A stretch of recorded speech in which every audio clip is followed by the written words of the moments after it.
Jika selama ini banyak ilmuwan-ilmuwan mengatakan bahwa negeri Saba yang diceritakan dalam Al-Quran itu berada di daerah yang sekarang adalah Yaman, maka menurut Kiai Haji Fahmi Bahsyah, negeri Saba itu sebenarnya berada di Indonesia.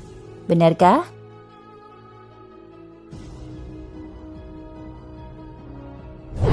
Dalam Flying Book itu, Kiai Haji Fahmi Bahsyah mengungkapkan dengan bukti-bukti ilmiah bahwa Candi Borobudur bukanlah hasil kebudayaan Hindu sebagaimana kita ketahui selama ini.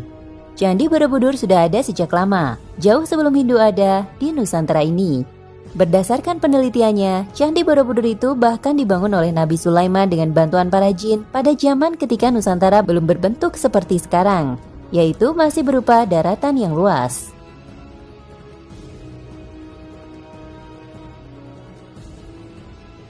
Nama Saba sendiri didapat dari Al-Quran, di mana secara singkat, Al-Quran, Surat An-Naml dan Surat Saba menceritakan bahwa negeri Saba dahulu merupakan sebuah negeri yang amat makmur, subur tanahnya dan maju bangsanya. Kiai Haji Fahmi Bahsyah menyimpulkan bahwa bukanlah daerah Yaman letak sebenarnya negeri Saba itu, melainkan ia berada di sebuah wilayah dengan pusatnya di Pulau Jawa, di mana dahulu wilayah itu mencakup wilayah Indonesia dan masih merupakan sebuah daratan yang luas atau berupa sebuah benua.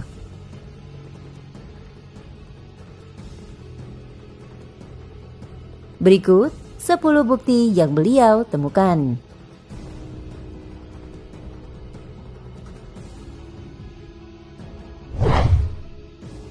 Pertama, nama Saba itu sendiri. Dan kubawa kepadamu dari negeri Saba suatu berita penting yang diyakini.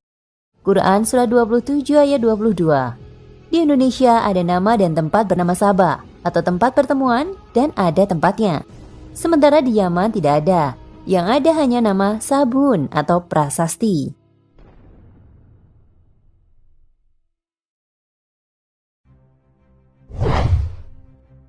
Kedua, hutan Saba.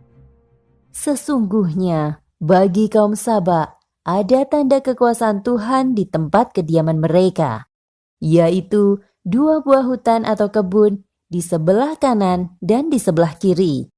Quran Surah 34 ayat 14. Disebutkan terdapat hutan sebagai tanda kekuasaan atau ayat. Kita bisa buka dalam kamus bahasa Jawa Kawi. Hutan dalam bahasa Jawa adalah wana, dan Saba berarti pertemuan. Jadi hutan Saba itu ada di Pulau Jawa, yaitu Wana Saba atau Wonosobo. Ada juga nama Sulaiman yang berasal dari kata Sulaiman. Sementara di Yaman tidak diketemukan nama-nama semacam itu.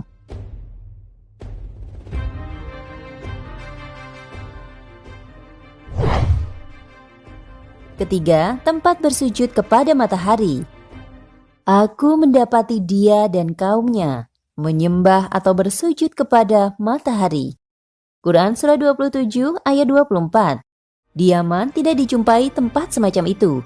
Sementara di Indonesia tempat semacam itu ada, yaitu di kawasan Bukit Candi Boko. Di sana ada tempat yang digunakan untuk menyembah matahari yang berupa bangunan di atas bukit menghadap ke timur, ke arah matahari terbit.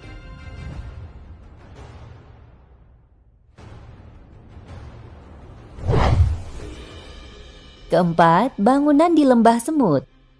Berkatalah seorang yang mempunyai ilmu dari Alkitab, aku akan membawa singgasana itu kepadamu sebelum matamu berkedip. Maka tatkala Sulaiman melihat singgasana itu terletak di hadapannya, ia pun berkata, ini termasuk kurnia Tuhanku. Quran Surah 27 ayat 40.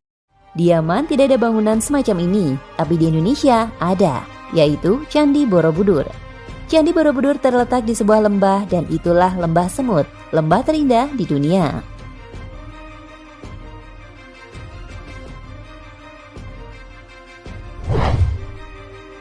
Kelima, fakta pemindahan.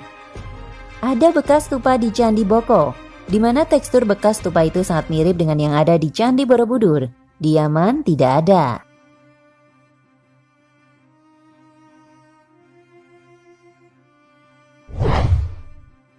Keenam, Sidrin Kolil.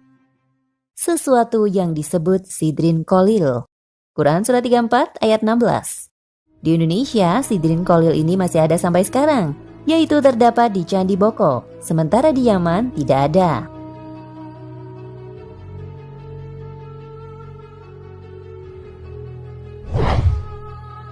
Ketujuh, buah yang rasanya pahit dan menjadi buah mulut atau cerita rakyat. Dan kami ganti kedua kebun mereka dengan dua kebun yang ditumbuhi pohon-pohon yang berbuah pahit. Quran Surah 34 ayat 16. Di Indonesia ada buah yang rasanya pahit, yaitu buah Majapahit. Di Yaman tidak ada.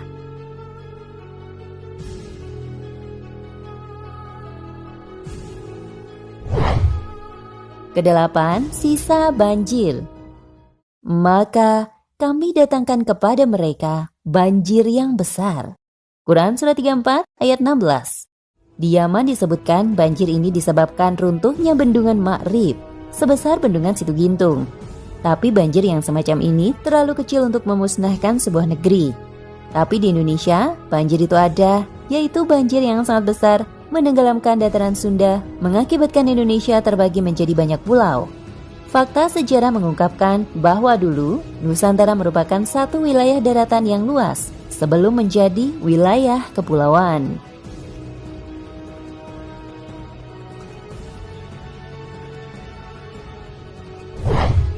Kesembilan, dan Tuhanmu Maha memelihara segala sesuatu. Quran Surah 34 ayat 21.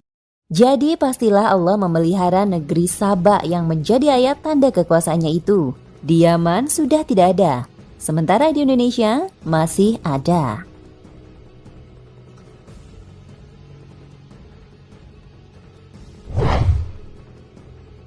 10. Kami bataskan padanya perjalanan. Quran Surah 34 ayat 18.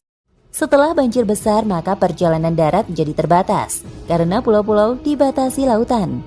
Sementara di Yaman tidak ditemukan fakta ini. Wallahu a'lam bishawab.